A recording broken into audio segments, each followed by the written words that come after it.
Firman Tuhan hari ke-224, 12 Agustus tahun 2025. Kitab Mazmur pasal 117 ayat 1, perikop.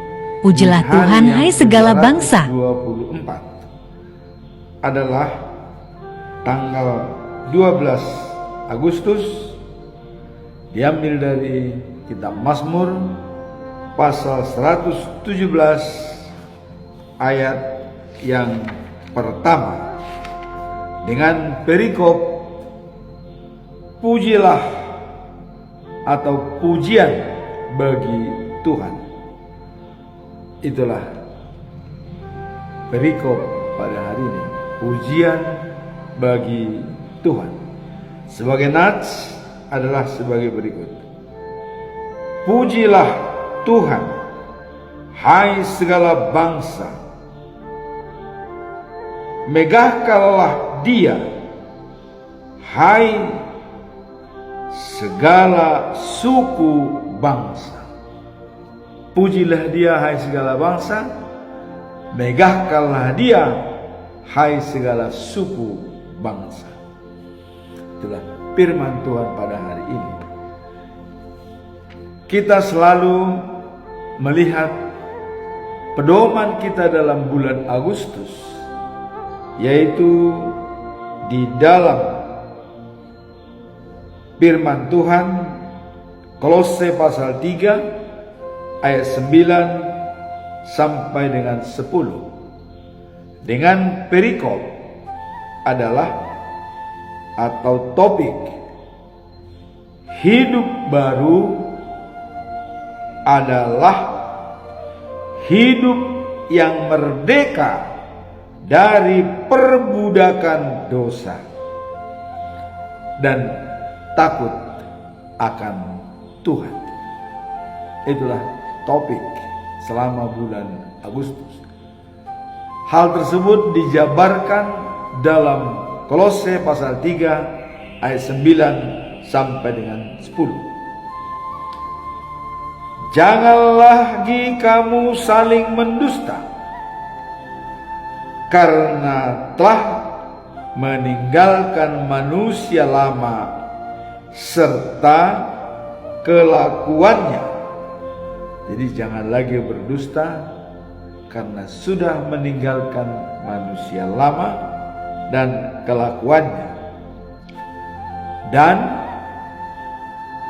telah mengenakan manusia baru yang terus-menerus diperbaharui untuk memperoleh pengetahuan yang benar menurut gambar haliknya.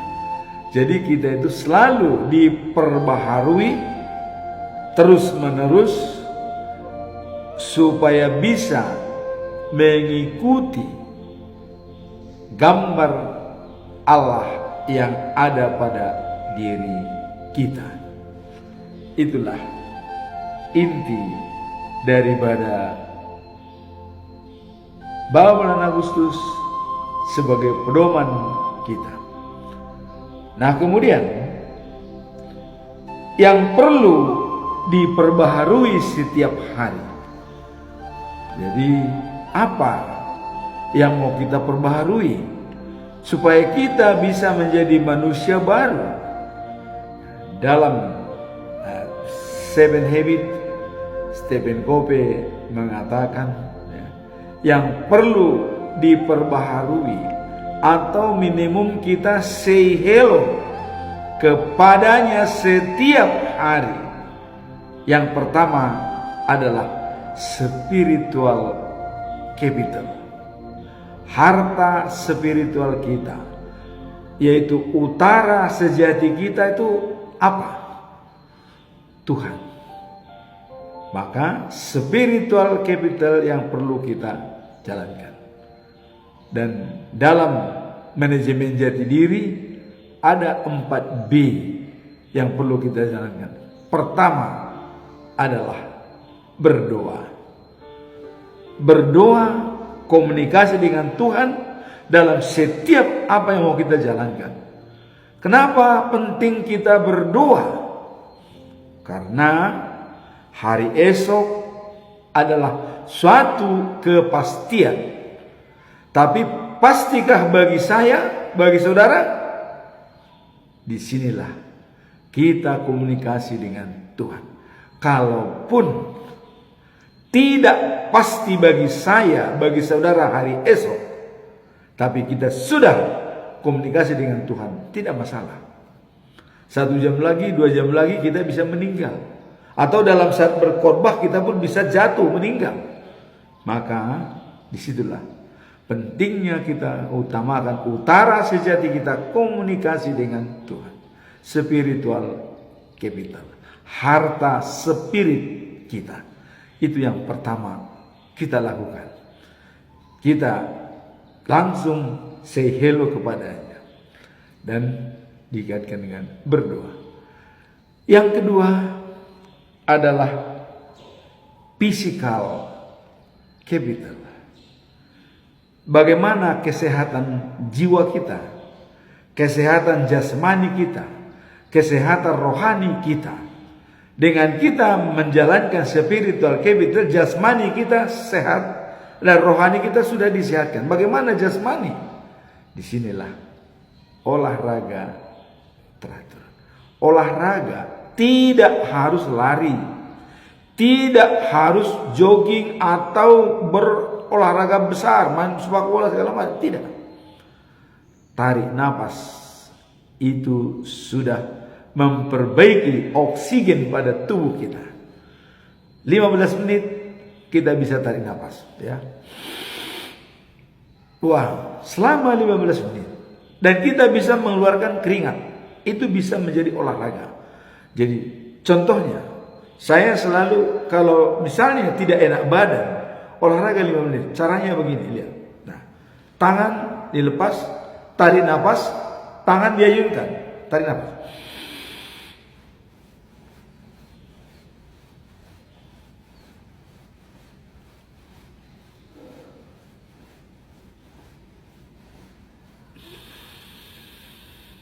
Nah, jadi tangan diayunkan, tarik napas dan buang lewat hidung. Karena napas kita diciptakan oleh Tuhan untuk memperbaiki oksigen pada diri kita. Kita bantu ciptaan Tuhan itu karena Tuhan yang mengendalikan badan kita. Dari dalam kita bantu.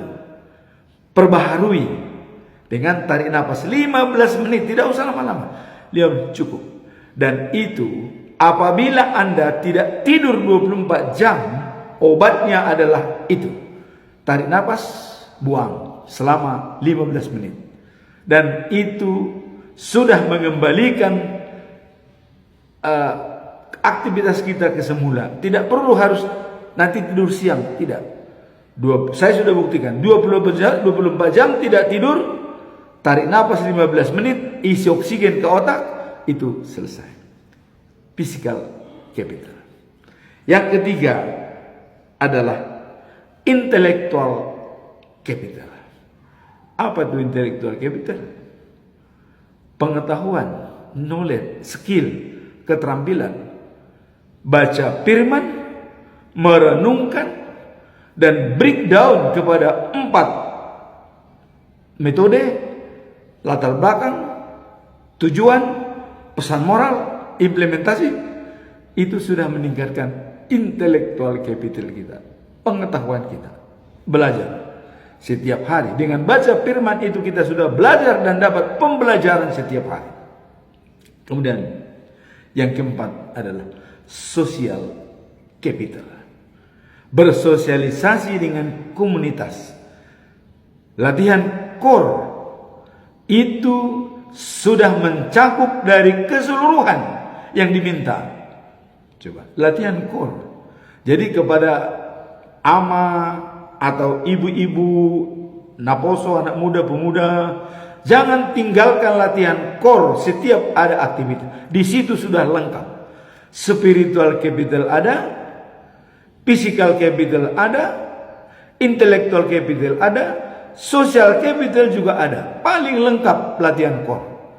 Maka bagi orang yang melatih core, dia harus latihan pernapasan. Pernapasan perlu tarik nafas. Dan kalau latihan sebenarnya, latihan bernyanyi apabila suara kita itu suara kepala.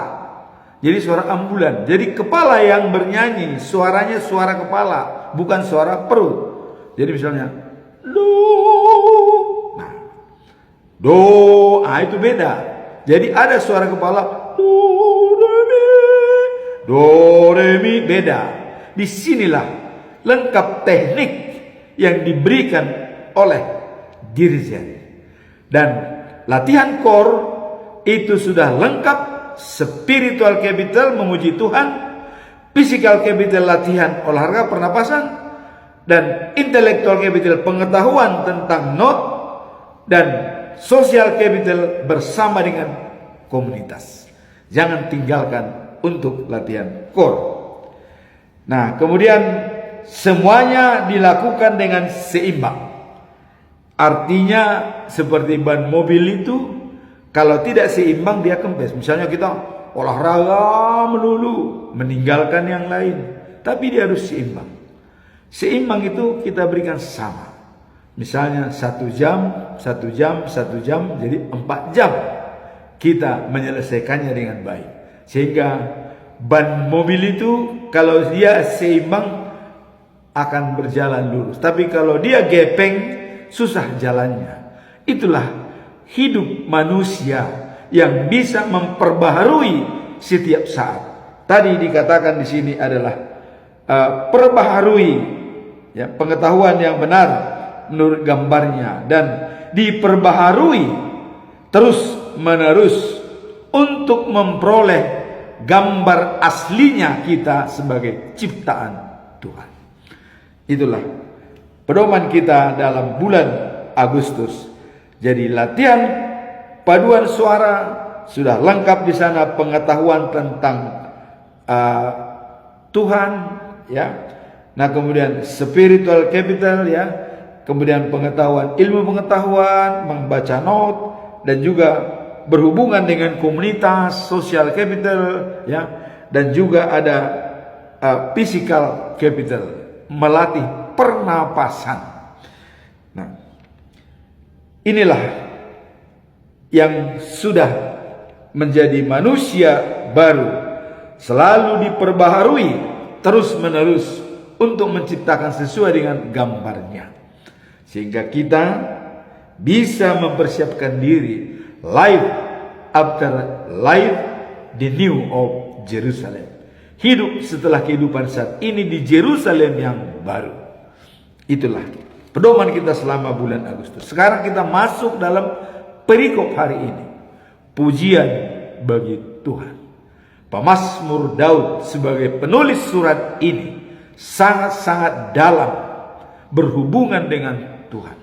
Karena pemazmur sudah membuat suatu statement dalam Mazmur 23 ayat 6 dikatakan, kebajikan dan kemurahan belaka mengikuti aku seumur hidup, dan aku diam di rumah Tuhan sepanjang masa. Selama hidupnya Tuhan bersama dia. Itulah mengenai Daud penulis surat ini. Sekarang, apa latar belakang Daud menulis surat ini seperti pujilah bagi Tuhan? Latar belakangnya adalah seruan bagi semua bangsa dan suku untuk memuji Tuhan karena kasih dan kebaikannya yang abadi. Jadi kenapa diserukan supaya semua bangsa dan suku memuji Tuhan? Karena kasih dan kebaikannya abadi, kekal selama-lamanya. Nah, ayat ini menunjukkan pentingnya ya, persembahan yang melampaui batas, penyembahan yang melampaui batas bangsa, dan mencerminkan ya rencana keselamatan Allah untuk seluruh manusia. Jadi kenapa untuk seluruh bangsa tanpa batas, suku, etnis? Karena Tuhan ingin keselamatan daripada manusia itu sendiri. Nah, dalam Mazmur 117 mengajak semua orang, tidak hanya bangsa Israel saja, tapi untuk seluruh dunia memuji Tuhan. Nah, karena penulis adalah Daud, dia menggambarkan bahwa kasih setia Tuhan lebih besar daripada segala-galanya. Maka dikatakan, pujilah Tuhan, hai segala bangsa dan suku. Daud sudah merasakan kasih setia Tuhan karena dia mendapatkan janji yang permanen dari Tuhan. Hanya karena pikiran Daud ingin membangun bait suci, tempat daripada tabuh perjanjian Tuhan, supaya dipindahkan dari kemah ke bait suci. Allah menghargai pikiran daripada seseorang. Kalau dalam ilmu manajemen dikatakan, tanam pikiran, petik tindakan. Tanam tindakan, petik kebiasaan. Tanam kebiasaan, petik karakter. Tanam karakter, petik nasib. Nasib kita ditentukan oleh pikiran kita. Tanpa pernah kita pikirkan, nasib kita tidak pernah tercipta apa yang kita inginkan. Misalnya, saya pikirkan akan berangkat ke Jakarta. Saya siapkan segalanya, saya persiapkan alat-alatnya, saya berangkat. Sampai ke Jakarta, nasib saya ditentukan pikiran saya. Itulah Daud ingin membangun bait suci. Allah menghargainya, yang memberikan kepadanya bahwa dari keturunanmu lah yang membangun bait suci. Anak kandungmu sendiri, yaitu kita tahu Salomo, membangun bait suci selama 48 tahun. Dan bait suci yang terbesar di seluruh dunia yang pernah ada. Kemudian janji yang kedua, dari keturunanmu lah menjadi raja segala raja, dan pemerintahannya berada di kota Sion selama-lamanya. Apakah sudah tercipta? Yesus sudah datang, tapi pemerintahannya selama-lamanya belum tercipta. Nanti datang kedua kali Yesus memerintah di kota Sion. Hanya dialah yang menguasai seluruh penduduk surga dan juga penduduk dunia ini, jadikan satu untuk memuji dan memuliakan Dia. Itulah kelebihan daripada penulis surat ini, yaitu Daud. Kemudian penulis Daud menggambarkan bahwa kasih setia Tuhan lebih besar daripada segala-galanya. Maka dia mengatakan, pujilah Tuhan, hai segala bangsa dan suku. Allah mengasihi semua orang tanpa memandang latar belakang, etnis, suku, dan bangsa. Tidak melihat suku, apakah hanya suku Israel? Tidak. Walaupun bangsa Israel sebagai sumber pemberitaan firman Tuhan dari Yerusalem, tapi Allah sayang kepada semua bangsa, etnis, dan suku. Tidak memandang latar belakang. Itulah makanya Daud mengatakan, pujilah Tuhan, hai segala bangsa dan suku. Apa tujuan daripada penulis menyampaikan hal tersebut? Kita lihat di sini. Tujuan utama adalah untuk menyerukan semua bangsa dan suku untuk memuji Tuhan. Dari ada seruan massal kepada semua suku dan bangsa untuk memuji Tuhan. Jadi kalau ada yang tidak memuji Tuhan, apakah itu termasuk dalam seruan ini? Nah, ini yang perlu kita pikirkan. Bagaimana supaya semua bangsa, dan itu juga sudah dinyatakan oleh Yesus pada saat dia mau naik ke surga, ya, pada terakhir pertemuannya dengan murid-muridnya, dikatakan dalam Injil Matius, ya, pasal 28 ayat 19 sampai 20 dikatakan, ya, pergilah ke segala bangsa di seluruh dunia, jadikan mereka pengikutku, dan baptis mereka dengan nama Allah Bapa dan nama Anak dan nama Roh Allah, jadi manusia baru. Nah, kemudian ajarkan kepada mereka semua yang sudah kuperintahkan kepadamu, dan aku akan selalu menyertaimu. Janji yang sangat-sangat pasti. Tuhan mengatakan, walaupun dia naik ke surga, saya akan selalu menyertaimu. Itulah bukti Roh Kudus yang dikirim. Kemudian setelah 10 hari dia naik ke surga, Roh Kudus diturunkan. Bunga-bunga api di Yerusalem, Roh Kudus yang meliputi semua murid-murid Yesus.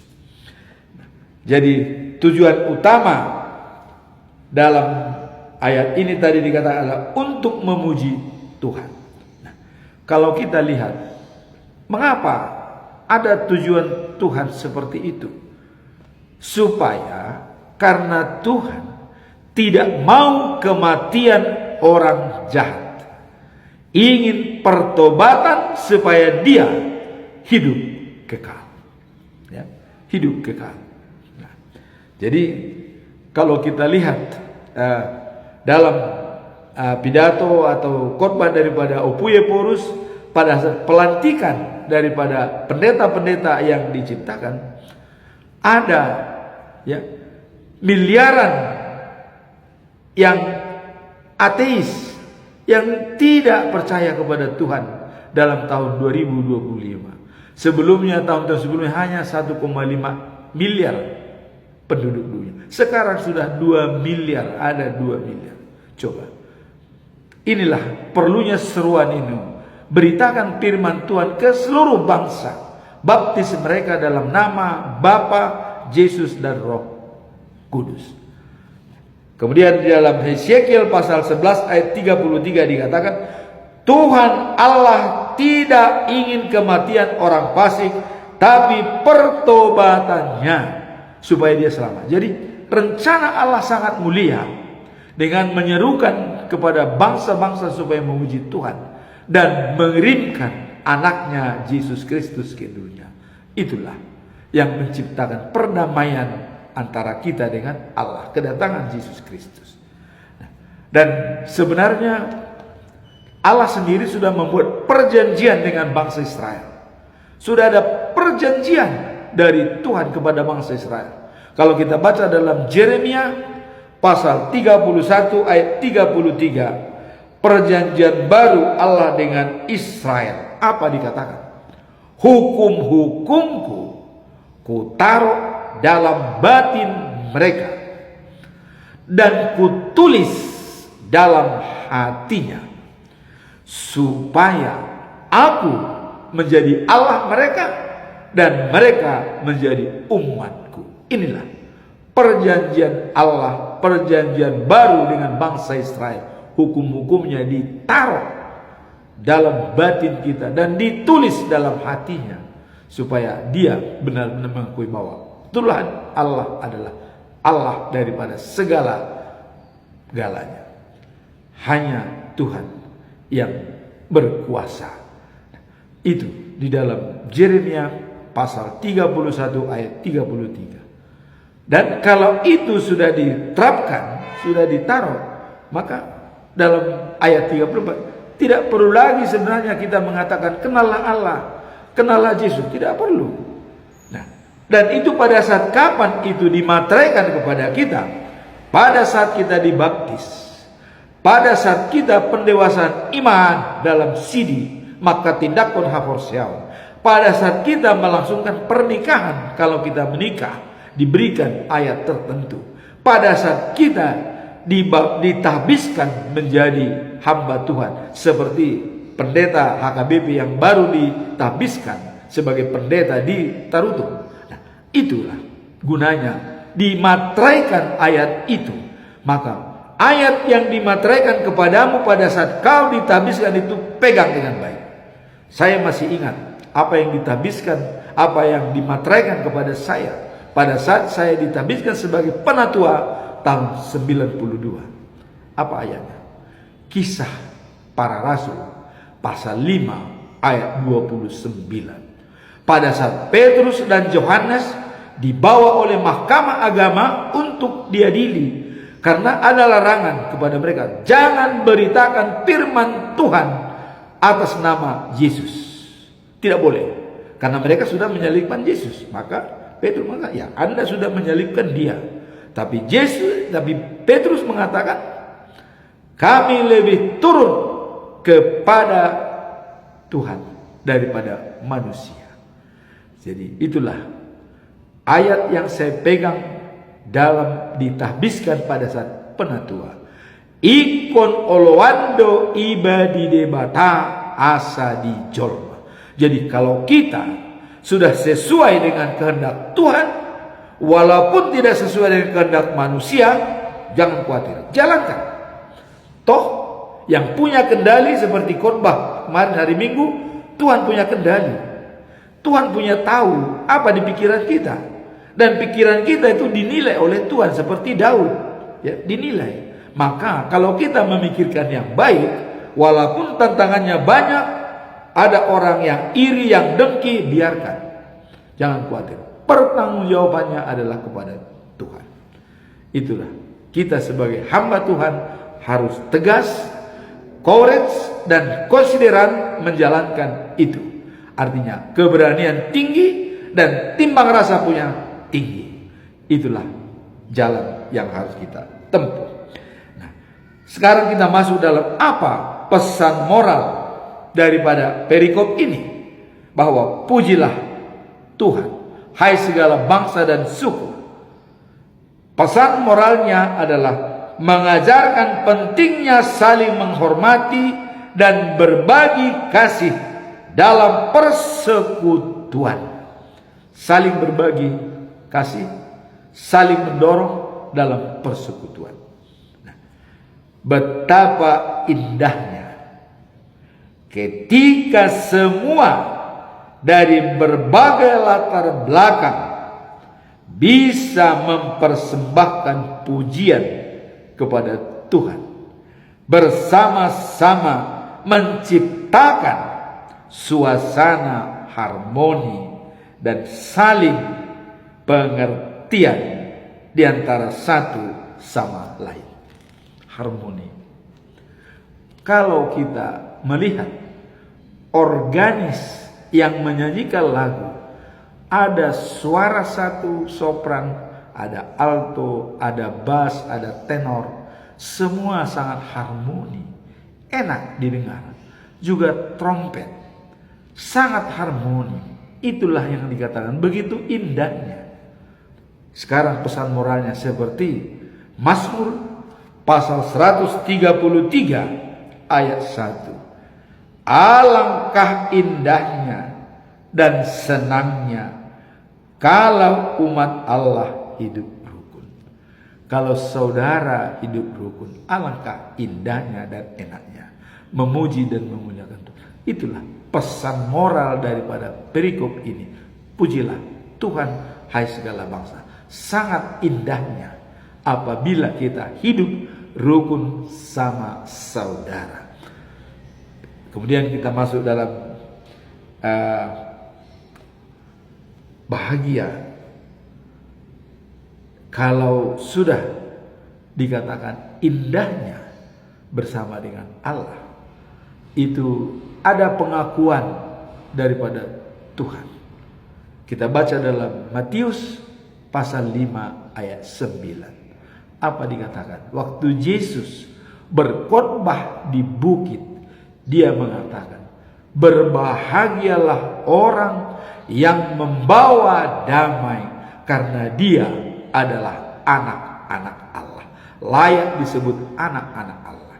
Tadi dalam Mazmur 133 betapa indahnya kalau saudara hidup rukun. Dan di sini dikatakan, berbahagialah orang yang membawa damai, karena mereka layak disebut anak-anak Allah. Jadi kalau kita sudah hidup rukun, maka jaminan bagi kita adalah sebagai anak-anak Allah. Seperti perjanjian tadi di dalam Yeremia pasal 31 ayat 33, hukum-hukumku kutaruh dalam batinnya, kutulis dalam hatinya, supaya aku jadi Allah mereka, mereka jadi umatku. Nah, kita menjadi anak-anak Allah apabila kita membawa damai kepada semua orang, semua komunitas dan alam semesta. Sekarang terakhir, apa implementasi dan penerapan daripada perikop ini dengan kita memuji dan memuliakan Tuhan? Bagaimana implementasinya? Nah, dikatakan bahwa umat Kristen diajak untuk menyebarkan cinta dan kasih Tuhan kepada semua, termasuk kepada mereka yang berasal dari budaya dan bangsa yang berbeda. Jadi tidak terbatas untuk menyampaikan firman Tuhan, karena Allah adalah kasih. Ya, Allah kasih, jadi kasih sejahtera dari Allah melampaui segala akal dan pikiran kita. Nah, jadi dalam Matius pasal 28 ayat 19-20, pergilah ke segala bangsa di seluruh dunia, jadikan mereka pengikutku, baptis mereka dengan nama Bapa dan nama Anak dan Roh Allah. Ajar mereka mentaati semua yang sudah kuperintahkan kepadamu. Dalam kehidupan sehari-hari, jadilah kita agent of change untuk melayani semua komunitas. Amin. Tuhan memberkati.